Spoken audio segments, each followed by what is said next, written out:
Morning, everybody. My name's Dusty. I wanted to do a how-to video on how I cut a glass slide. A friend of ours, Mr. Jason Mills, had sent me a link for this tool here. I believe it's by Bottle Creators. I don't remember exactly. You can find it. He'll help you. I'll help you. It's cool. It's got a lock, adjustable elevation. Take a bottle, figure out what elevation you want. For me, a lot of times I like to cut the thread off, so it'll be a double cut. So adjust accordingly, right? Simply medium, spin it a few times, don't spin it too many times. Just spin it a few times and make a score. If you spin it too many times, that little carbide wheel will catch and gouge and make a chip. You'll feel it too. Usually that chip turns into a failed cut. Now, outside of trying to get cobalt blue, it's hard to get them in wine bottles or a thicker bottle. Beer bottles are thin. They're very thin, and even if my cut is successful and I bevel it successfully and I smooth it off successfully, you drop it once or twice, the damn thing's going to break. Yeah, wine bottles, 3-4 times thicker, and they vary in degree too. Now, the two things. For me, I like the cobalt blue, but wine bottles that come in cobalt blue are very expensive. In my area, the wine bottle that comes in a cobalt blue is about $37 a bottle. There is a type of sake that's in my area in a cobalt blue bottle. It's even a little thinner, and I believe that is $24, $25.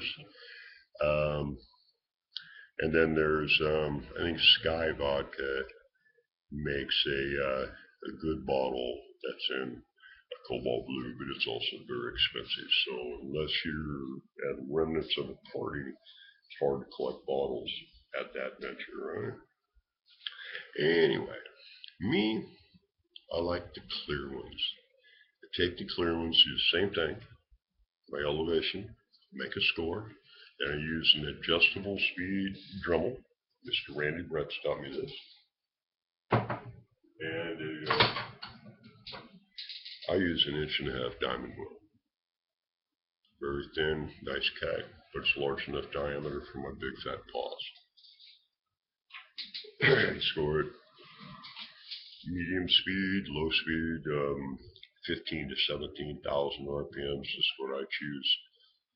Takes a while, man. Takes a while to follow that score line. That's your straight edge. And cut it and cut it and cut it and cut it without chipping it. You chip it, that's where the cracks start. So score it, cut it, and then take a little bit of water and something like this. Yeah, toothpaste, a whitening toothpaste, especially with the baking soda in it. It's gritty. It's made to polish. A little bit of water, a little bit of that. Take your diamond wheel, use the face of it, not the lead edge, the face of it. Square your cut off, and now start a bevel. You do the bevel, it relieves the surface tension on the glass. The cracks at that point, they're far and few between unless you throw it down and slap it hard. You know, the wine bottles, the beer bottles are thin. That's why usually if I send you a slide, it'll have one of each. I know that beer bottle's going to break, so do you. You know, it's just that it's cobalt blue, man. It's cool. So anyway, use that toothpaste, and what that'll do is that will help you. It's a lubricant. It will help you get a bevel. It'll help you smooth off your cuts, whether double cut, single cut, doesn't really matter. And there you go. Now you can clean that up, and then at that point, take another stone that's with the Dremel, bullet shaped or elongated cylinder, whatever it is, score the inside of it on the clearance, score the inside of it, make a little pattern, make spider webs. Now take some folk art paint. This is what Darren Brown taught me.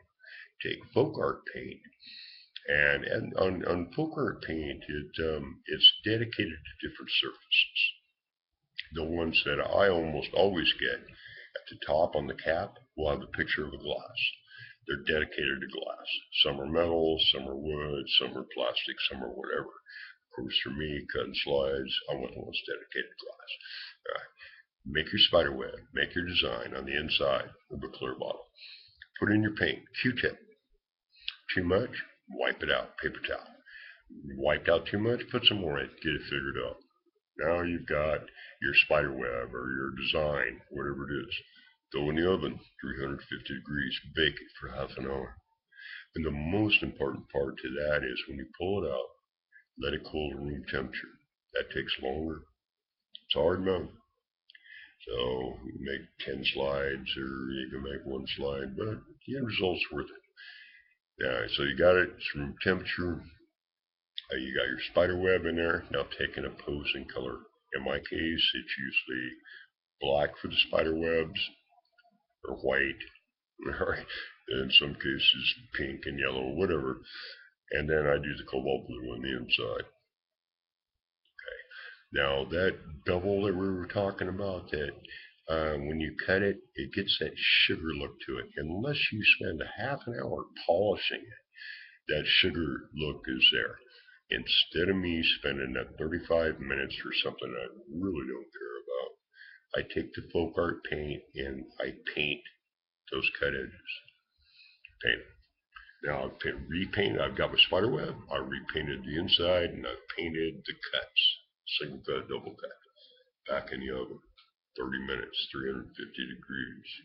Let it cool to room temperature. Now take a little bit of sandpaper, maybe 240 grit. Smooth it out. Put it on your finger. Smooth it out. Make it feel right. You don't have to do it too much. You don't want to take the paint off, but just get it to where it fits in your finger right. Alright? And there you go, man. That's the way that I make a slide. Nothing fancy, nothing to it. Maybe simpler ways. I'm telling you the way I do it. Great weekend. It's 4th of July weekend, so I think today is the 6th, 5th or 6th. Thank you guys very much, man. That's a lot.